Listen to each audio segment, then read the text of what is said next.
So, Port Gregory, Lynton Convict Depot, 1853, 1856. So the convicts built there. It's actually, I've been in here before. It's actually, it's got a bit of a vibe. But we can drive in there still. Doesn't look like you can. They've got the gate closed. Probably can walk in. Used to be able to drive in. Oh yeah, they've got a little person gate. So I'll just pull in here and we'll have a little looky-see. All right. All right. Oh.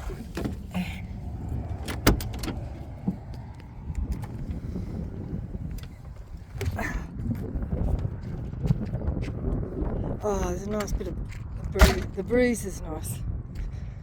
Sweating.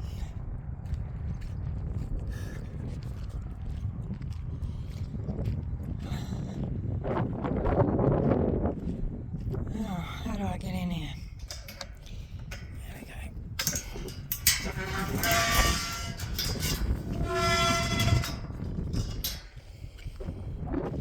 I've got a bit of a gold coin donation. I haven't got any bloody gold coins. But, we're going to have a look anyway.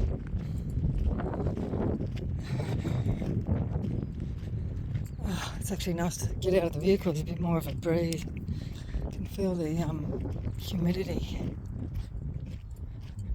Oh, I think that might be the sweat coming off of me.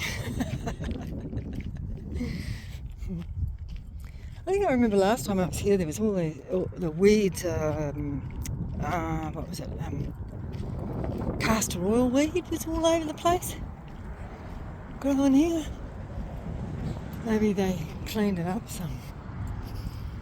Or we're in a different season.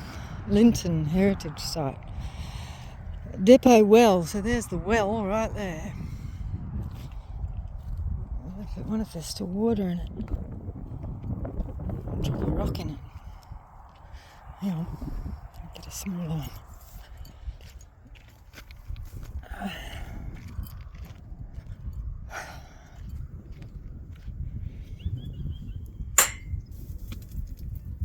I think that's dry as a chip. I don't want my sunglasses will fall off and lose another pair. Anyway, it says construction of rubble limestone. The well measures 1.3 metres in diameter and was surrounded by a low limestone wall 4.6 metres in diameter. It was originally sunk in 18 metres, but as the water found to be brackish, another well was constructed a kilometre higher up on the bank of the Hutt River. Now there's somewhere that I want to go. I want to go to the Hutt River province. It's a sovereign. Prince Leonard made a sovereign. It's a sovereign state right in the middle of Kalbarri here.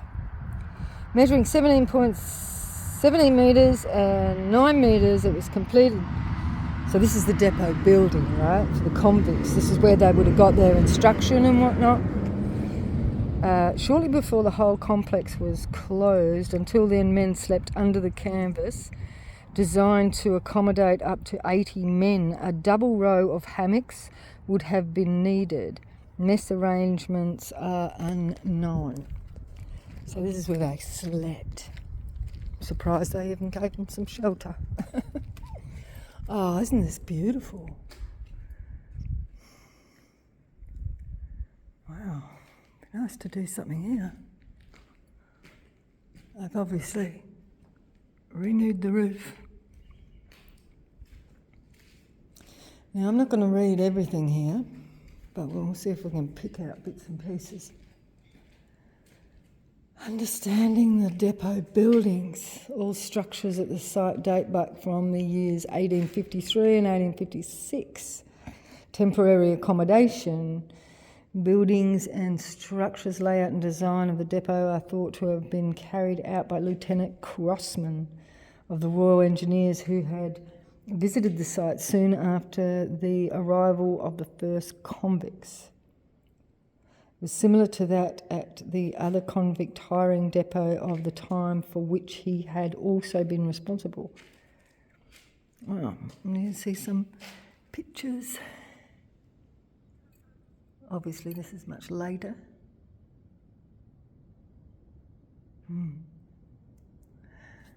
So we'll go over to the... in addition to the depot buildings, the other sites include graves at the cemetery site, 3 cottages at the Pioneer Guard village. One was probably the school, Lynton Homestead, Lynton Cottage, Stanford Mill, Stanford's Barn and Stable, 2 lime kilns and Lynton town site. So I'm not going to read everything here. Like I said, a vision was not fulfilled.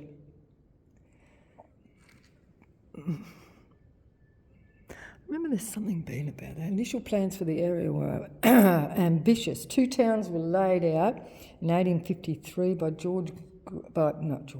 A.C. Gregory, and lots were offered for sale. Originally Pankington, was sited near Port Gregory, where Lynton was also close to the depot, extended to the banks of the Hutt River.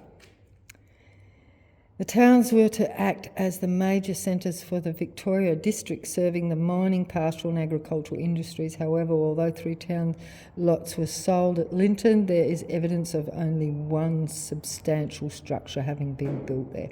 Probably because it's just too extreme, man. Hiring of convicts. Why a convict hiring depot at Port Gregory? And who is this? Edmund Henderson, formerly... As captain, he was Comptroller General of the convict establishment in Western Australia in 1850 to 63. Pastoral expansion. Although Western Australia had been established as a free colony, a continuing shortage of labour led to the introduction of convicts in 1850. Yeah, because they didn't want to have convicts over this side of Australia. But yeah, it just didn't turn out to be a practical thing. Pastoral expansion into the Victoria district from the 1840s and the establishment of the Geraldine mine in 1849 created a need for labour in the region. Convicts were particularly needed to construct a road linking the mine to the coastal to enable the export of lead. Is that lead? Sheltered by an offshore reef, Port Gregory was seen as a suitable port, and the picturesque valley at Lynton was chosen as the site for a convict hiring depot from which to develop the district despite its lack of water, timber and building materials. It probably would have been beautiful. It is beautiful here in the winter, but in these times it's freaking hot, right? Traditional land of the Nanda people. The Nanda people, the estuary of the Hutt River was a rich environment providing good water, fresh yabbies, edible plants and reeds. Explorer George Gray, writing of the area of the mouth of the Hutt River in 1839. We followed it in a southeasterly direction for 2 miles, 3.2 k's, and in the distance passed 2 native villages, or as the men termed them, towns. The huts of which they were composed differed from those in the southern districts in being built and very nicely plastered over the outside with clay and clods of turf, so that although now uninhabited, they were eventually intended for fixed places of residence. Oh, I thought they were talking about... Native people continue to visit the area around the Hutt River, which is their traditional land. Is that saying they were building buildings? What? Is that what they call it? Hutt River? The huts of which they were composed. Native villages, as the men term them, towns. They made huts. What? Which they were composed different from those in the southern district. Nanda people. I didn't think they built buildings. New arrivals in the ancient land. Imagine how daunting the landscape would have appeared to the first party of convicts, enrolled pensioner guards, their families and officers who arrived in May 1853 aboard the Lender. Okay, I'm not going to read the whole lot. You want to do some research? Do the research. In charge of the depot was Assistant Superintendent Captain Henry Ashford. He had taken up extended pastoral leases in the area. He built Lynton Homestead, now restored and open as part of the heritage site. So anyway, there we go. This is it. So we'll go past the homesteads and whatnot. I'm interested in seeing what, like, they're talking about native people making huts with limestone. Like, I never heard of it. So anyway, I'm going to keep going. I mean, it would be good to pull some cards on this place, but I just too hot just to sit here, you know. So I'll go around to the actual town site, Port Gregory town site, and see if there's a spot there I could sit in the shade or something like that, and maybe we could do a little bit of a reading here, because it is a very interesting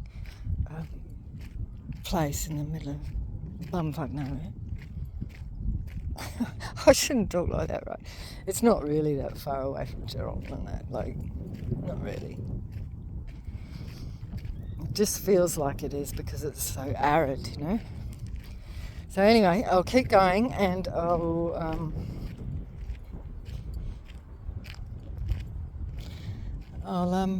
find our next spot.